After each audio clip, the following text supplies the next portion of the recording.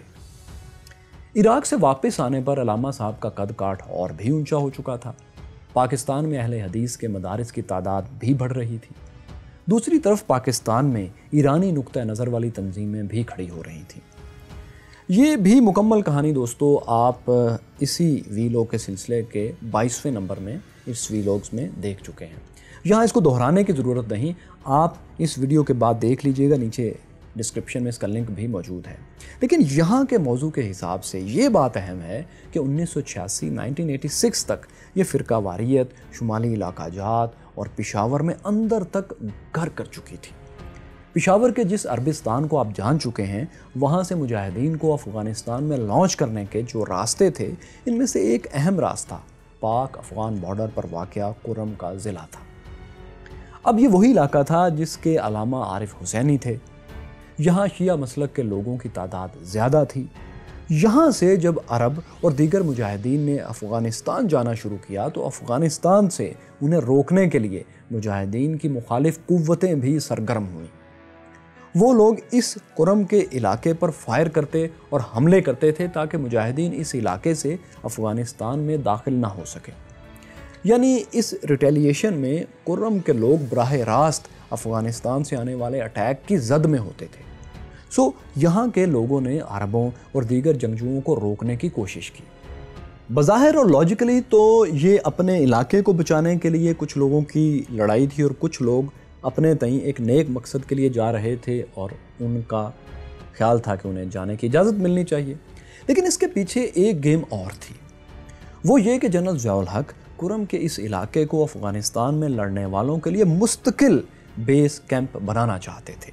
اب افغان جنگ ہی تو وہ چیز تھی جس نے جنرل ضیاء الحق کے اقتدار کو طاقت بخشی ہوئی تھی۔ سعودی اور امریکی طاقتیں اسی وجہ سے تو ان کے ساتھ کھڑی تھیں۔ وہ کسی صورت اس پلان کو ریورس نہیں کر سکتے تھے۔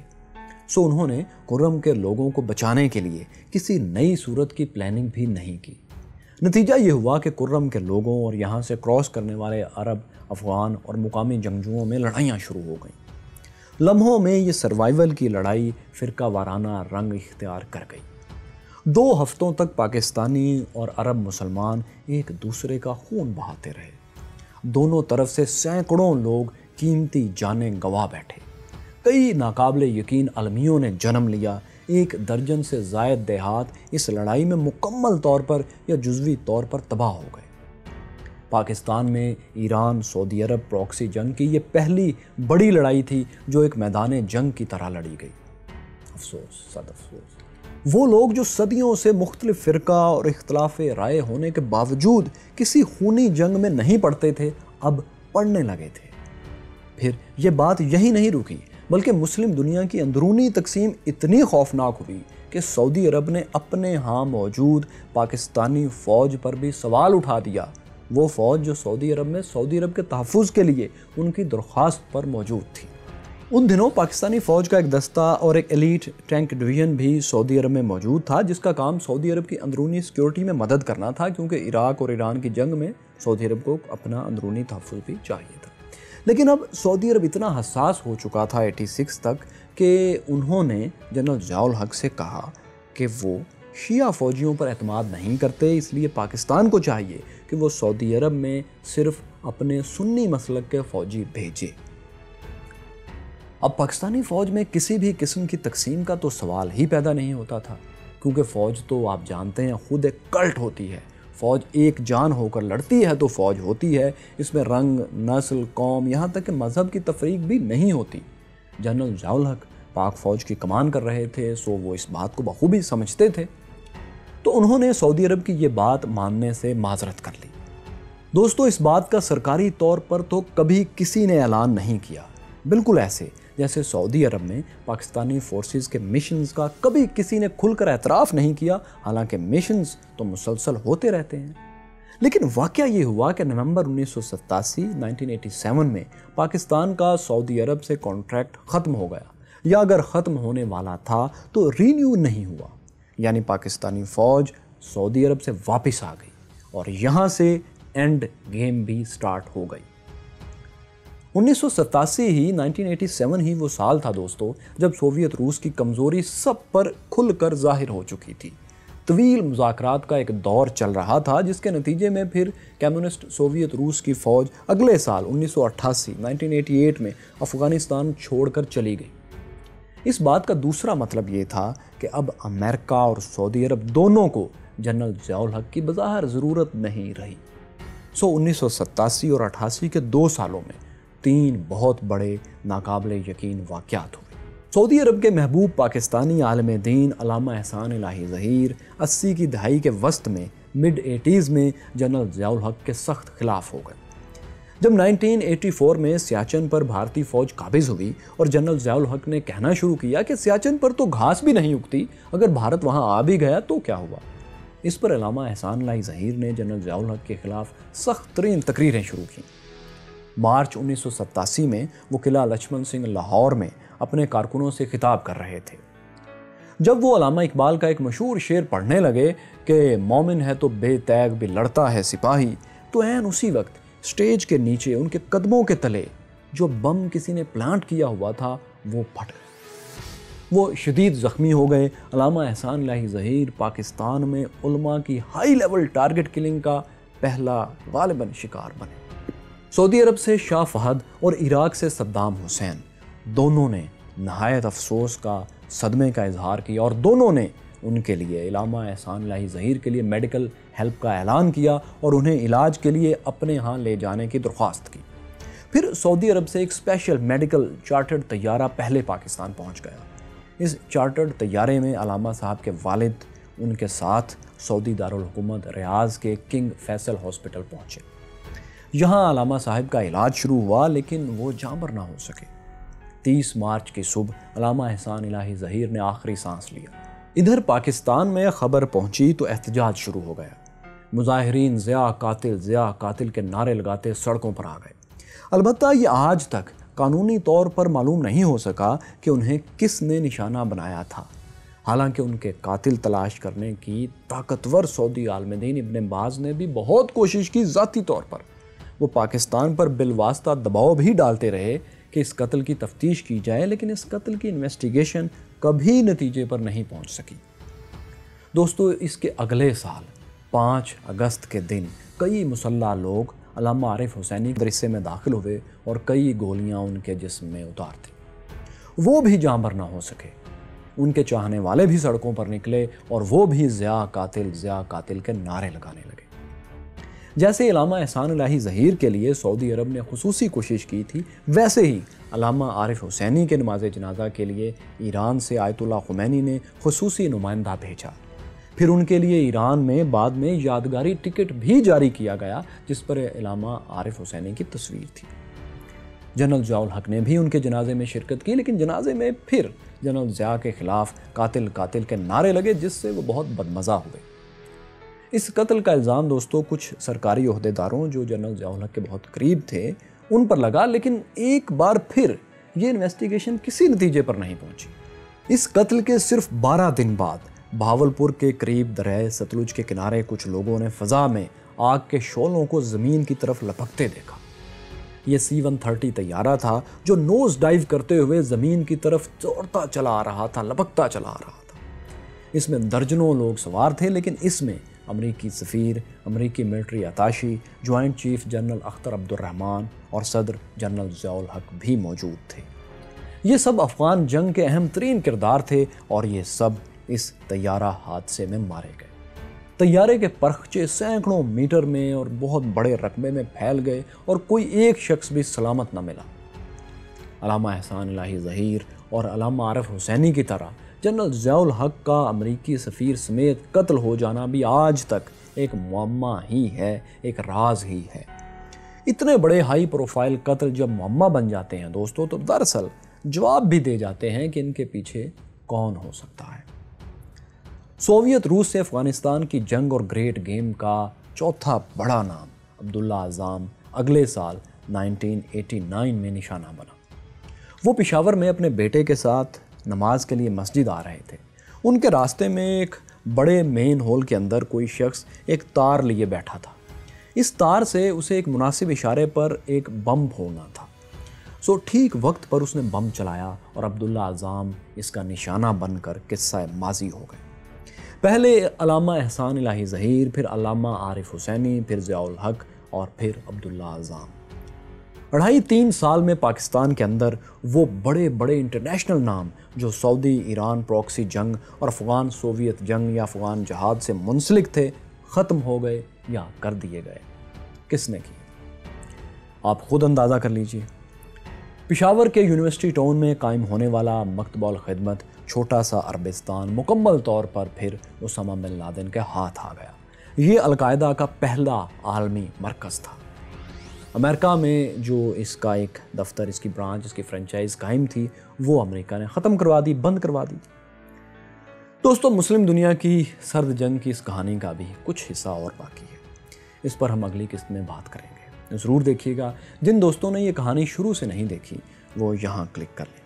یہاں جانیے کہ کیا 2023 میں سلطنت عثمانیہ بحال ہو گئی، اور یہاں دیکھیے کہ پاکستان میں فرقہ واریت کیسے پھیلی۔